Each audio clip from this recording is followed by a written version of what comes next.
Senator Smith. Thank you, Senator Crapo, and welcome, Ambassador Greer.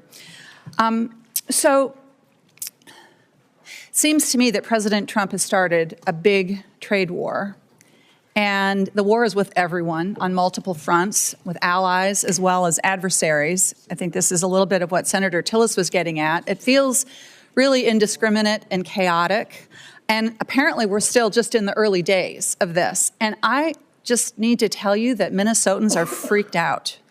Farmers who are experiencing, you and I have talked about this, one of the worst farm economies in the last 25 years are looking at lower prices and higher input costs. Minnesotans who work on the Iron Range, which is the source of 80% of the iron ore that goes into American-made steel, they want fair trade. They want us to stand up to illegal steel dumping, but like 500 of them have been laid off because the demand for American cars has been slumping. I mean, I could go on in every sector. Consumers are freaked out. This looks like a giant sales tax to them. Retirement stock market plummeting, and it's very hard for people to understand what is going on here. So what I want to do is to get an understanding from you of what you see as the goals of this war that we're in, because at various times it's been described as goals to raise revenue, to stop fentanyl trafficking, close trade deficits. So is the goal here to raise revenue for the federal treasury?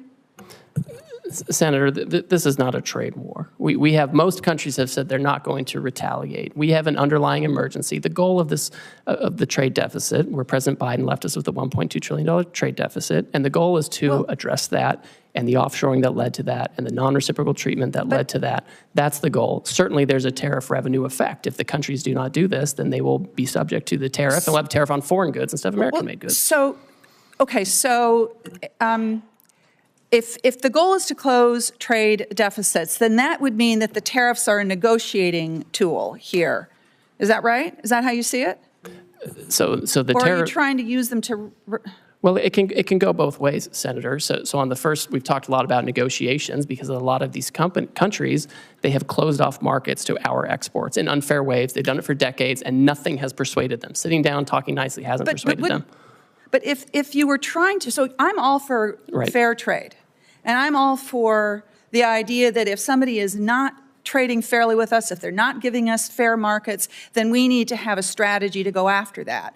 But yet this is a blanket approach. It's an across the board approach, which is going to contribute to raising costs, and that's why it just feels, I think, so chaotic to people. Well, the trade deficit is a global issue. So you can't, if you're trying to get the trade deficit, you can't just pick one or two countries and say, we're going to do this and become Swiss cheese. Like that would not be coherent. What's coherent is a global approach to what's a global issue, to take these countries, country by country, figure out how we can address our trade deficit with them and address trade market barriers with them. And that's the right approach. And that's what's happening. That's what the president's directed. But I mean, as Senator Warner was pointing out, I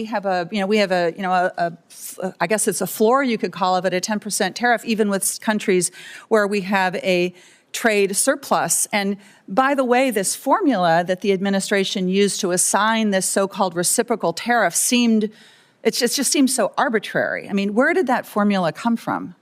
It's straightforward and it's common sense. It came from White House economists, and they proposed that looking at a country's trade deficit is a good approximation of the net effect of the unfairness, of the higher tariff rates, the higher trade barriers, the unfair trade practices, the dumping, the subsidies, all of that. And that's how you can capture that. Well, so would you adapt that because it's based on 1 year, and of course, trade surpluses, deficits can vary quite a bit from year to year. Would your plan be to change it if you get new yearly data? And then that would suggest, I guess, that the tariffs would be in place for a long time. Well, we need to assess. Again, I think it becomes country by country. We have the baseline 10% to make sure there's no arbitraging of different jurisdictions.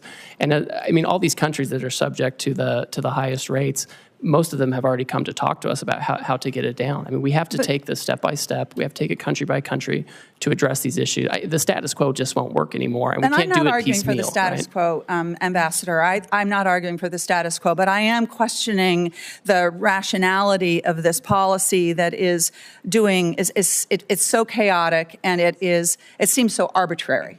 Again, it seems so internally inconsistent because, for example, if your goal is to onshore manufacturing, something that I think many of us on this side of the dais believe strongly that we need to be making things in this country again, but then that would suggest that these tariffs need to be in place for a very long time, because what capital wants is consistency and stability and predictability. Yet at the same time, the administration seems to be arguing that we would be, waiving some of these tariffs if we could somehow magically negotiate, 50 new trade agreements with 50 different countries. I know my time is up here. I wanted to ask you a question about trade adjustment assistance, which I will follow up as a question for the record. Again, I think that my constituents are freaking out here, and I understand why. Thank you. Senator Lujan. Thank you, Mr. Chairman. Thanks for holding this hearing. Now, Mr. Greer, it's been less than a week since President Trump started this